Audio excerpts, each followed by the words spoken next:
and laid open the book of the law, wherein the heathen had sought to paint the likeness of their image. Shalom. First off, give all praise to Yahweh by Shem Yahushai. Double honors to the apostles and elders of GMS. Salutes and honors to the elect, all the brothers across the four corners who are enduring in truth and sincerity. Now that was First Maccabees chapter 3 verse 48. This is the Jake rulers of the Roman Empire. This lesson is about Marcus Aurelius. Because if you go to historic facts, quote unquote facts, or if you look up anything about all the Roman emperors, it's going to say that they were white because everything was whitewashed. There's iconoclasms. You know, they try to make all the important men in the Bible to look like them, and everyone in history as well. So I just wanted to shed some light on the situation, especially with someone as notable as Marcus Aurelius. Now the last lesson I did was on Hadrian. Marcus Aurelius was actually set up by Hadrian to rule. I'm going to go to this Wikipedia page for Marcus Aurelius and get a couple facts off that. It says Marcus Aurelius Antonius Augustus was emperor of Rome from 161 to 180.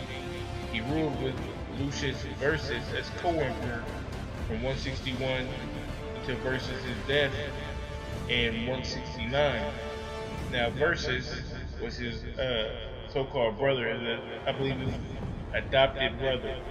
Hadrian took both of them in, and they raised them up together to rule together. So during their rule, the majority of it they were at war, and that's how Verus ended up dying. Verus was basically ruling out on the battlefield, and Marcus was holding it down in Rome. Since Marcus Aurelius was the last of the so-called five good emperors, so he wasn't as cruel as some of the Edomite rulers, like a Caligula. He didn't oppress the people. He was actually more of a stand-up guy. There's stories about when they were raising money to go to war, he actually sold off all his things because they were broke. The empire was pretty much broke. So he sold off a lot of his own personal possessions to help raise money for the war, because he wanted to show the people that they just weren't sacrificing for the war. He too was sacrificing. And that's a characteristic of a Jake. He'll never have an Edomite do that. He was also a Stoic. He was a practitioner of Stoicism, and his untitled writing, commonly known as Meditations, is a significant source of better understanding of ancient Stoic philosophy, and is considered by many commentators to be one of the greatest works of philosophy. So he was like a philosopher king, so to speak. Not trying to say that he was or he were on the level of David, but he was in that similar mode where he had a lot of wise sayings written down in a book, which they made into the writing called Meditations. I haven't read it all, but some of the quotes I've seen, it was actually some pretty good quotes in there that you can use. Of course, filter everything through scriptures. Now, I want to go to his wife, who was Faustina the Younger. Now, Faustina the Younger, she you can tell she's a J2. Most of her statues have iconoclasms, like I said, the first one. If you see a lot of iconoclasms on one particular person, that's a telltale sign that they were probably a J. And then when you go into all the different hairstyles that she had, she's actually, you can tell she's a straight up nigga woman, because she was using yarn and all that to help weave her hair together for her braids.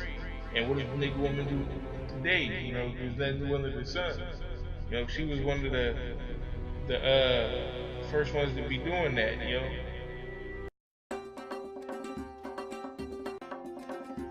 Faustina's ornatrix relied on the following tools: hair bodkins to part and hold the hair out of the way, wood, bone, and ivory combs, blunt bone or metallic needles with woolen thread to secure the style in place, and leaf spring scissors or small knives to cut excess thread.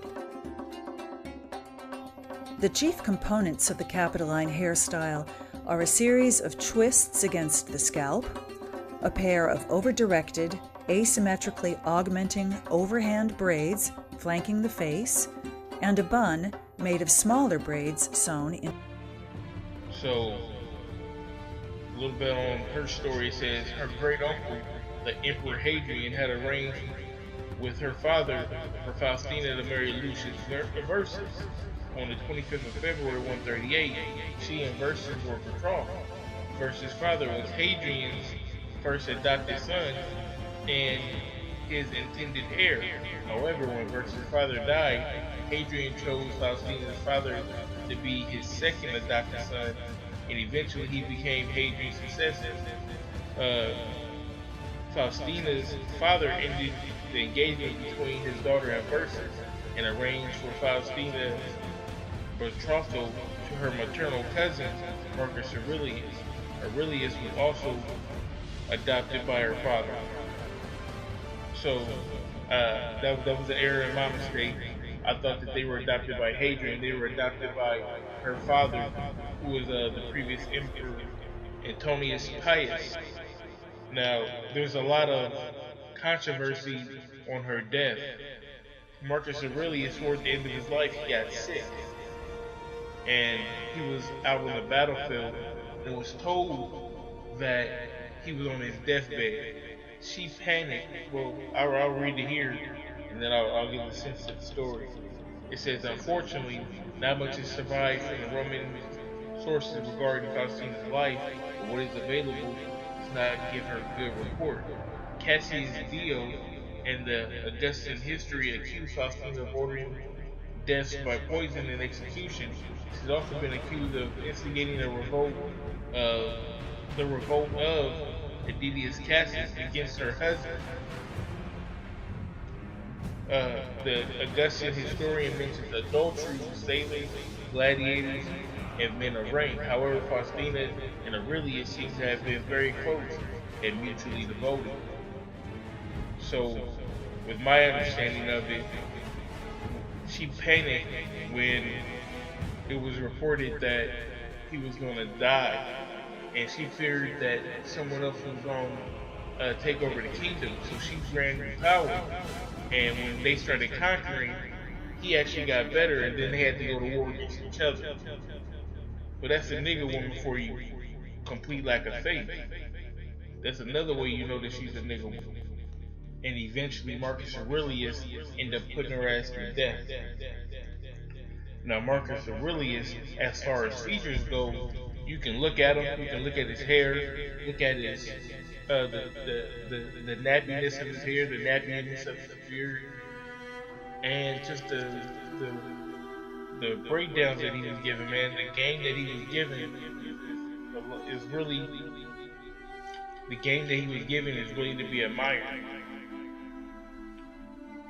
Also, he had a son who was Commodus who took over, and that'll be the next lesson, Lord willing, that I'll get into concerning the movie Gladiator, Commodus, and Septimius Severus. So with that being said, I give all praise to Yahweh, Bashem Yahshai, give honors to the elders and apostles of GMS, salutes and honors to the left, all the brothers across the four corners who are enduring in truth and sincerity, and the women and children who follow. Shalom.